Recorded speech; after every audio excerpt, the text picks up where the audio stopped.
question. Alors, si je comprends bien, là, ces gens-là, là, Soros et compagnie, et ses copains, ce sont des personnes qui ont un rêve, hein, c'est ça, et d'une planète unie où, en fait, plus personne n'a d'identité, de culture, de moyens de s'unir, voilà, avec des valeurs communes, et tout ça. Et le but, par contre, c'est ça que j'ai du mal à comprendre, c'est quel est le but de ces gens-là, vraiment, si ce n'est peut-être, à la limite, d'avoir comment dire, une espèce d'hégémonie financière, c'est juste ça? Non, en fait, c'est les deux. En fait, Ouais, ils ont une. justement, ils l'ont déjà, donc... Enfin, le but, c'est effectivement très concrètement la domination et l'hégémonie. Et pour y parvenir, il faut briser les résistances. Et les résistances, ce sont les résistances de l'héritage historique, de tout ce qui fonde l'identité d'une personne et d'une collectivité.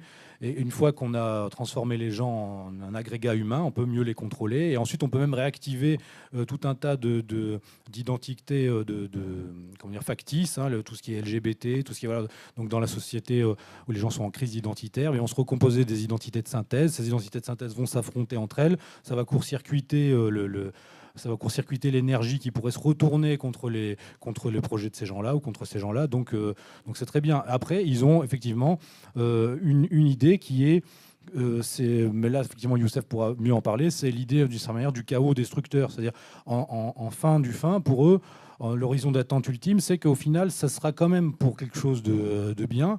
Bon, évidemment, où ça sera eux en haut de la structure, mais où au final, il faut passer par étapes, par des souffrances successives pour arriver à une forme de paix mondiale. Mais par essence, la paix sur Terre, c'est ça la différence entre la religion, enfin entre la spiritualité et le messianisme, c'est que la paix sur Terre, définitive, c'est la mort. Enfin, la vie, c'est un mouvement, c'est forcément, il y a des confrontations à gérer.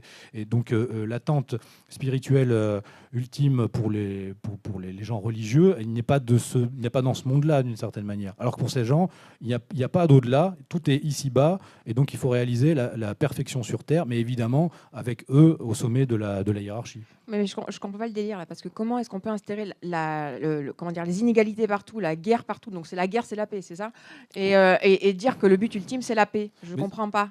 Ah ben oui, Youssef va nous expliquer. Alors en fait,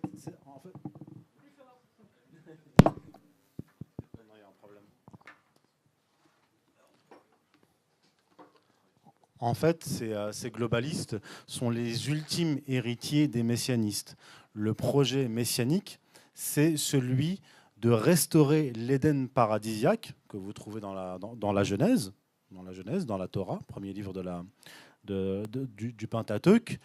Et c'est un projet double. C'est un projet de restauration de l'Éden paradisiaque, le monde tel qu'il était avant la chute d'Adam, parce que dans la Genèse, si vous lisez la Torah, l'Éden paradisiaque était sur terre. Le judaïsme est par conséquent un matérialisme. Ce n'est pas une religion spirituelle à l'origine. Et aussi faire advenir un monde utopique qui n'a jamais existé. Mais dans le messianisme juif, pour accéder à ce monde paradisiaque, vous devez traverser un certain nombre de catastrophes. Guerre, épidémie, bouleversement politique, destruction des nations, destruction de Rome, Édom, le frère de Jacob, qui dans la tradition juive est Rome, justement le catéchone dont a parlé Carl Schmitt et Pierre-Antoine, c'est la force qui empêche la destruction de Rome. Dans l'eschatologie juive, il y a aussi la destruction d'Ishmaël, c'est-à-dire du monde musulman, et c'est ce qui explique le déclenchement des guerres actuelles, la famine dans le monde, c'est-à-dire qu'on n'est plus dans l'attente de réalisation de prophéties menant au temps messianique, on est dans l'activation de catastrophes pour accélérer les temps messianiques. Et George Soros, comme d'autres, ils ont cette vision de l'histoire. Là, c'est vraiment en résumé, sinon je vous renvoie à mes bouquins. Voilà. Moi, ma thèse, depuis quelques années, c'est que la Révolution française n'arrive pas à prendre dans l'histoire de France. La Révolution française, c'est la destruction de la France, même jusqu'à son anthropologie. Ce qui se passe actuellement est, comment dire, la réaction ultime de la Révolution française, donc on est en train de vivre une contre-révolution. Par conséquent, est-ce que les pervers et les groupes agissants vont détourner cette contre-révolution et la ramener dans le giron de la République, dans une 6e République par exemple? Ça fait depuis le début des années 2000 qu'ils en parlent, qu'ils y travaillent. Ou alors, ce mouvement permet aux Français de s'émanciper de cette hydre qui a, comment dire, pénétré tous les organes de l'appareil d'État, et même l'hydre lui-même qui est devenu l'appareil d'État, à savoir la République. Donc ce mouvement deviendra ce que vous en faites.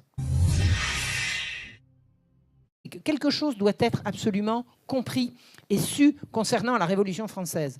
Je vous ai expliqué tout à l'heure comment la paysannerie était arc-boutée pour conserver sa tradition et sa façon de fonctionner. Vous avez compris qu'ils ont tout, enfin pas tout perdu, mais ils ont perdu en grande partie cette vie villageoise solidaire. Vous savez, qu'est-ce que ça a été l'introduction du capitalisme dans les campagnes? Ben, ça a été que les campagnes se sont vidées de ses habitants les plus pauvres qui sont allés alimenter les fabriques et qui ont fait la misère ouvrière du 19e siècle. Je ne sais pas, c'est pas autre chose.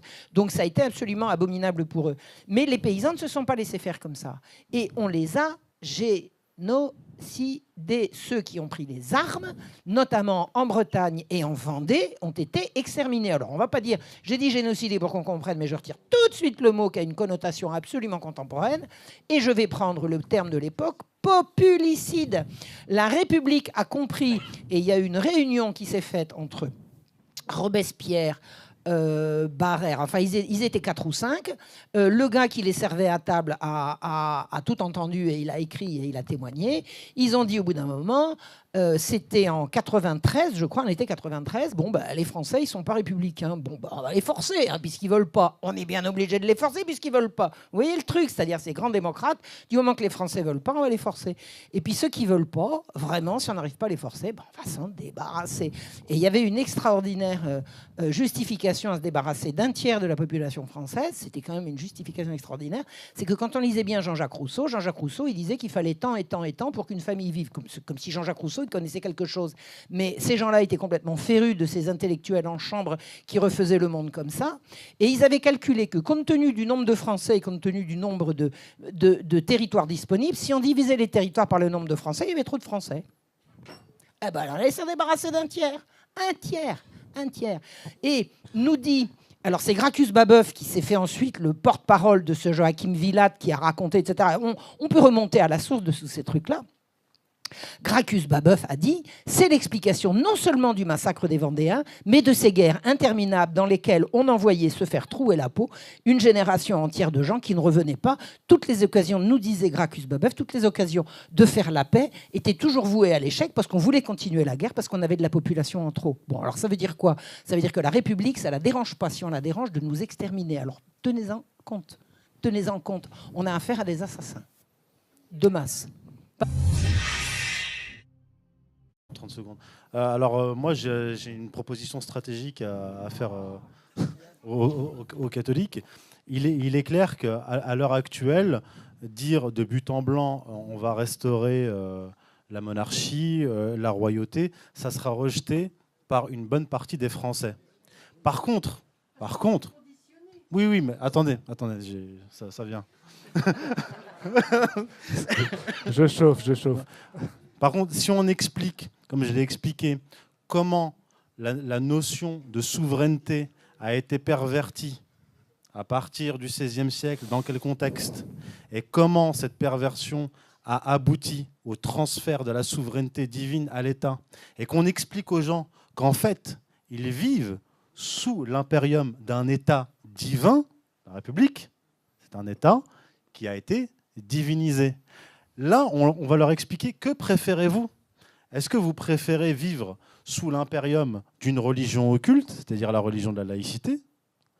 Ou alors, est-ce que vous voulez vivre sous l'impérium d'une religion que vous identifiez et sous une loi, des lois dont vous avez identifié la source ultime?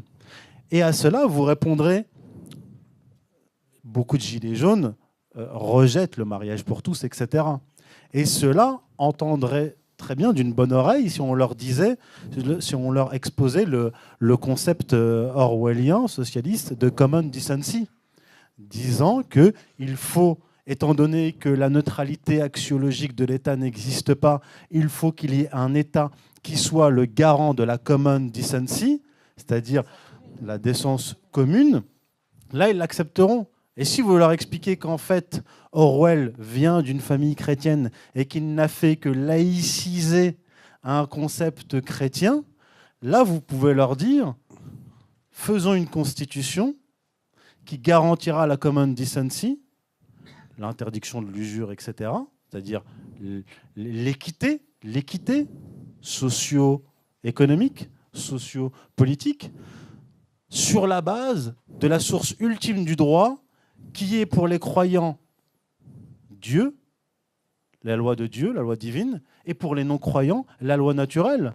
Un non-croyant conviendra que le mariage d'un homme et d'un homme qui paye une société israélienne pour engrosser une pauvre indienne, ça va contre toutes les valeurs de l'humanité, de l'histoire de l'humanité. Donc si vous proposez une constitution qui a pour source la loi divine pour les croyants, la loi naturelle pour les non-croyants, on pourra arriver à un compromis. J'ai une question là-bas. Attends, il y a autre chose aussi qu'il faudrait. C'est une chose sur laquelle je travaille en ce moment. Rapidement. C'est très rapidement. Le droit, la loi, c'était la tradition dans l'ancien temps et le roi était le garant de la paix. Mais les gens n'attendaient pas que le roi leur fasse leur loi. Chaque village, chaque communauté avait son propre fonctionnement. Les gens n'avaient pas besoin de Bruxelles et bientôt de Tel Aviv, comme ils nous le promettent, pour leur donner des normes. Les normes étaient faites par les gens là où ils vivaient. Les gens faisaient leurs propres lois, les gens votaient leur propre budget. Il faut savoir que ce qu'on appelle la démocratie, c'est ce qui se passait avant. La démocratie, c'est-à-dire le pouvoir du peuple sur lui-même, c'était ce qui se passait avant. Et le roi n'intervenait que dans les cas de conflit. Le roi était avant tout l'arbitre des conflits. Et les populations faisaient, les métiers faisaient leurs propres lois. Les métiers faisaient leurs lois. Maintenant, on a aboli la loi des métiers et on a inventé la police pour imposer aux ouvriers la loi qui vient du roi et ensuite qui vient de Bruxelles, etc. Il faut revenir à comprendre que l'ancien système, les gens faisaient leurs lois et qu'il y a des lois effectivement qui relèvent de l'État, loin de la population, mais il y a également des lois qui relèvent de chaque communauté. C'est pour ça que je vous dis, retournez vivre dans les campagnes, réinvestissez le territoire et refaites des communautés. C'est comme ça que ça a marché et c'est comme ça que ça marche et c'est comme ça que ça peut marcher là où les populations sont maîtresses de leur production, de leur morale, et c'est là que la décence publique s'impose d'elle-même.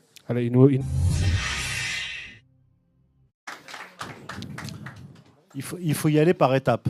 Là, l'étape dont vous parlez, c'est l'étape 2, 3 ou 4. Là, on est en pleine crise. Crise de régime, révolte, régime qui risque de tomber, qui va tomber de toute manière.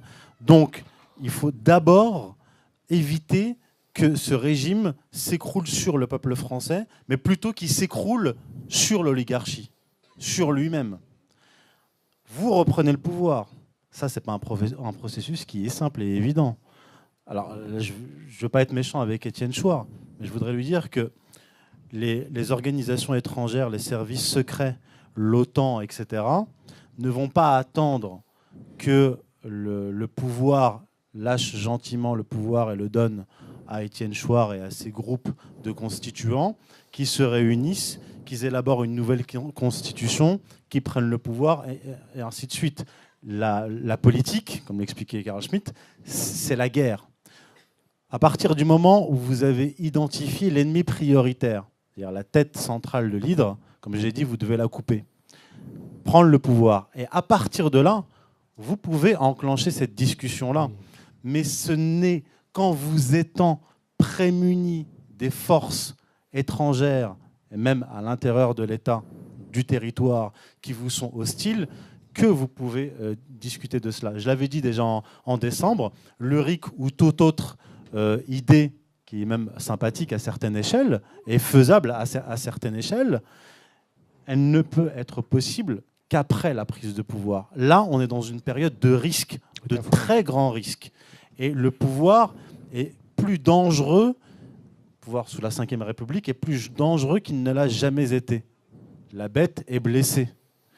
Donc, prenez le pouvoir et ensuite vous discutez de tout ça. Mais il faut être méthodique. Le micro. Alors, plusieurs choses. D'abord, j'ai entendu qu'on me disait, mais prendre le pouvoir, mais comment? Mais alors, déjà, le pouvoir est en train de tomber. Le pouvoir est en train de tomber. On n'est pas des révolutionnaires professionnels.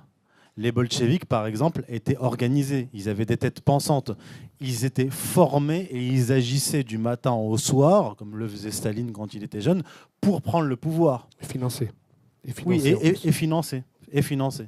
Or, là, à l'époque, c'était une minorité qui était active pour prendre le pouvoir. Là, la configuration est différente. C'est une majorité qui se révolte. C'est une véritable révolution non professionnelle, artisanale, mais de la masse. C'est-à-dire que lorsque le régime tombera, et il tombera, il tombera entre les mains du peuple. Mais dès maintenant, il faut que les Gilets jaunes s'organisent. Des gens formés en France, il y en a, dans toutes les catégories. Militaires, ingénieurs. En France, en 24 heures, vous trouvez un nouveau gouvernement. En 24 heures. C'est très très rapide. Mais effectivement, je ne sais pas si on peut compter sur la police. Par contre, on peut compter sur la fatigue de la police. Quand la police sera trop fatiguée, là par contre, il faudra compter sur l'armée. Il faudra compter sur l'armée. Il y a déjà un article 36 qui est prévu pour ça. Ah oui. Ouais, il nous reste vraiment 3 minutes. On va...